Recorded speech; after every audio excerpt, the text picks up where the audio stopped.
नमस्कार, मैं हूं प्रेम शंकर सिंह और आप देख रहे हैं सहरसा नाउ। बिहार में दोनों चरणों की वोटिंग पूरी हो चुकी है और अब मैदान में बस एक ही सवाल गूंज रहा है, कौन बनाएगा बिहार में सरकार। नतीजे 14 नवंबर को आएंगे, लेकिन उससे पहले एग्जिट पोल्स ने जो तस्वीर दिखाई है उसने बिहार की सियासत में हलचल मचा दी है। तो आइए जानते हैं कौन आगे कौन पीछे और किसका खेल खत्म। दोनों चरणों का मतदान शांतिपूर्वक संपन्न हो गया है। पहले चरण में रिकॉर्ड वोटिंग हुई, 64% से ऊपर। दूसरे चरण में तो उससे भी ज्यादा, करीब 67 यानी 67% वोटिंग हुई। यानी जनता ने अपना फैसला दे दिया है। अब बस 14 नवंबर को खुलेंगे ईवीएम के ताले। लेकिन उससे पहले जो सामने आए हैं वो हैं एग्जिट पोल्स के नतीजे, जो बता रहे हैं कि इस बार मुकाबला सीधा है, लेकिन बढ़त साफ तौर पर एनडीए के खाते में जाती दिख रही है। सबसे पहले बात करते हैं चाणक्य की। चाणक्य की रिपोर्ट में क्या है? इस एजेंसी को भरोसेमंद माना जाता है और यहां भी तस्वीर साफ है। एनडीए 130 से 138 सीटें, महागठबंधन 100 से 108 सीटें, अन्य के खाते में 3 से 5 सीटें जाती दिख रही हैं। यानी कोई शक नहीं, एनडीए एक बार फिर बहुमत के पार पहुंचता नजर आ रहा है। दूसरा, मेटराइज IANS यानी कि मेटराइज IANS का एग्जिट पोल क्या कहता है? इनके आंकड़ों के मुताबिक बिहार की जनता ने इस बार एनडीए को जबरदस्त बढ़त दी है। वोट शेयर में देखिए, एनडीए को 48%, महागठबंधन को 37% और बाकी दलों को 15% वोट दिए हैं। सीटों के हिसाब से अगर देखें तो एनडीए को 147 से 167 सीटें मिलती हुई दिख रही है, महागठबंधन 70 से 90 सीटें। यानी यह पोल साफ कह रहा है, नीतीश और मोदी की जोड़ी फिर मैदान में भारी पड़ गई। तीसरा, जेवीसी एग्जिट पोल। यह पोल क्या कहता है? जेवीसी ने भी एनडीए के पक्ष में बम्पर बहुमत का अनुमान लगाया है।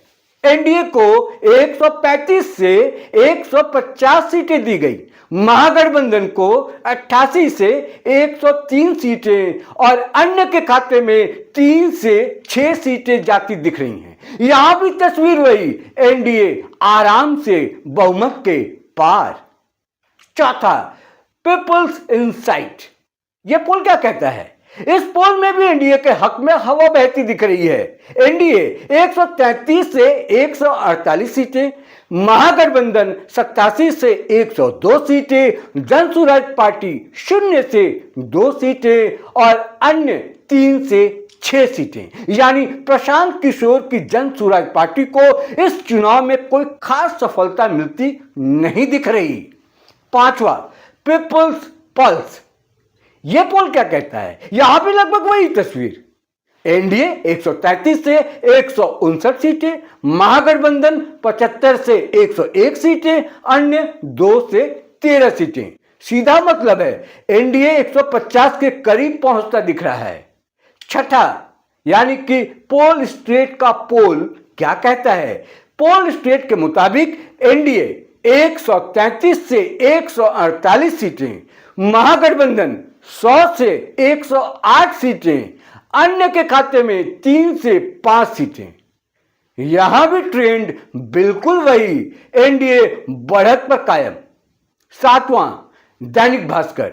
दैनिक भास्कर एग्जिट पोल में क्या है?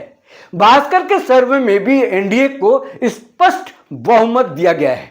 एनडीए 145 से 160 सीटें, महागठबंधन 73 से 91 सीटें और अन्य के खाते में 5 से 10 सीटें।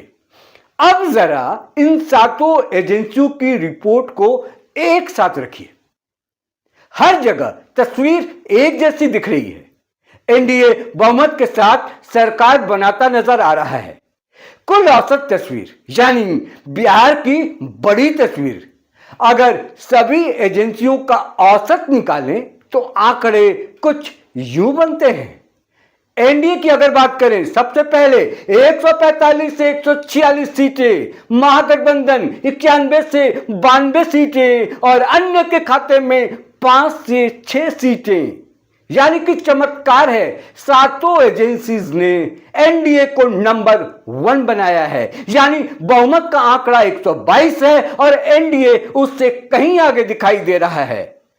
अब सवाल उठता है, क्या संकेत मिल रहे हैं इन नतीजों से? ये नतीजे क्या बता रहे हैं? एनडीए की मजबूत वापसी, लगभग हर पोल में एनडीए 140 से ऊपर जा रहा है। मतलब जनता ने नीतीश कुमार और केंद्र की नीतियों पर भरोसा जताया है। दूसरा, महागठबंधन पिछड़ता दिख रहा है। तेजस्वी यादव की आक्रामक रैलियों और बेरोजगारी के मुद्दे के बावजूद महागठबंधन का वोट शेयर घटता दिख रहा है। जातीय समीकरण इस बार उतना असरदार नहीं रहा है। यह बहुत बड़ी बात है कि बिहार का चुनाव हो और उस चुनाव में जातीय समीकरण न दिख रहा हो। बहुत खुशी की बात है। तीसरे पॉइंट की अगर मैं बात करूं तो जन सुराज और तीसरे मोर्चे की सीमित सफलता, यानी कि लिमिटेड सक्सेस मिला है उनको। प्रशांत किशोर की जन सुराज पार्टी को ज्यादातर पोल्स में 0 से 2 सीटें, एआईएमआईएम और तेज प्रताप यादव की नई पार्टी जनशक्ति जनता दल का भी कोई खास असर नहीं है। मतदान में जनता का जोश, मैं चौथे पॉइंट की बात कर रहा हूं। अब मतदान में जनता का जोश, दोनों चरणों में रिकॉर्ड वोटिंग, पहले चरण में 64% के आसपास, दूसरे में 67% के आसपास, 64% और 67%। मतलब जनता ने बदलने या बरकरार रखने का मूड साफ साफ ईवीएम में दर्ज किया है। पांचवें पॉइंट की बात करें, वोट शेयर में बड़ा अंतर है। मैट्राइज के मुताबिक एनडीए 48% वोट के साथ सबसे आगे है। महागठबंधन 37% पर अटका है, यानी 37% वोट प्रतिशत है किसके पास? महागठबंधन के पास। यानी करीब 11% का अंतर, 11% का ये जो अंतर है, और यही सीटों में बड़ा फर्क भी बना रहा है। अब बड़ा सवाल, क्या ये नतीजे सच साबित होंगे? आपके मन में ये सवाल आ रहा होगा ना कि जो एग्जिट पोल में नतीजे आए हैं, क्या वो सच साबित होंगे? इस सवाल का भी जवाब मैं देता हूं आपको। अब तक के अनुभव बताते हैं, बिहार में एग्जिट पोल हमेशा पूरी तरह सही नहीं रहे। 2020 में ज्यादातर पोल्स ने महागठबंधन को बढ़त दी थी, लेकिन नतीजे में एनडीए ने बाजी पलट दी। इस बार हालात उल्टे हैं। पोल्स कह रहे हैं एनडीए आगे है।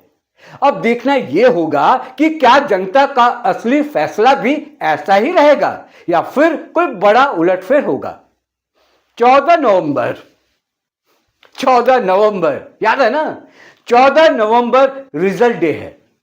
सुबह 8 बजे से मतगणना शुरू होगी और दोपहर तक तस्वीर साफ हो जाएगी। अगर एग्जिट पोल सही निकले तो नीतीश कुमार एक बार फिर बिहार की गद्दी संभालेंगे और बीजेपी अपने सहयोगी दलों के साथ जश्न मनाएगी। लेकिन अगर कहीं जरा भी आंकड़ों में उलटफेर हुआ तो महागठबंधन की उम्मीदें फिर से लौट सकती हैं। यानी कुल मिलाकर एग्जिट पोल्स ने जो इशारा दिया है वो साफ है। इस बार बिहार में फिर एनडीए की सरकार बनती नजर आ रही है। महागठबंधन पीछे है, तीसरे मोर्चे का असर नगण्य है और जनता ने अपनी राय मजबूती से रख दी है। लेकिन याद रखिए, एग्जिट पोल सिर्फ अंदाजा होते हैं। क्या कहा मैंने?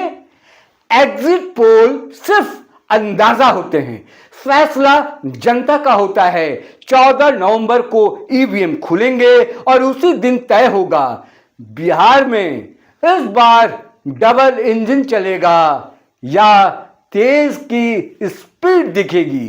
क्या होगा इंतजार करते हैं ना 14 नवंबर का कि 14 नवंबर को क्या होगा, लेकिन एग्जिट पोल हेडलाइन यही है कि सभी एग्जिट पोल में एनडीए आगे, और आगे ही नहीं बहुत बड़े अंतर से आगे है। यानी कि किसी भी हालत में सरकार नहीं बनती हुई नहीं दिख रही, बनती ही दिख रही है, क्योंकि महागठबंधन और एनडीए जो है इन दोनों के बीच फासले बहुत हैं। अगर कुछ आगे पीछे होता है तो भी एनडीए फायदे में है, यानी सरकार बनती हुई दिख रही है, एनडीए अपना सरकार बनाता हुआ दिख रहा है। चलिए इंतजार करते हैं, कोई बात नहीं। इस वीडियो में इतना ही, फिर मुलाकात होगी आपसे किसी और मुद्दे पर। मुझे दीजिए इजाजत, नमस्कार।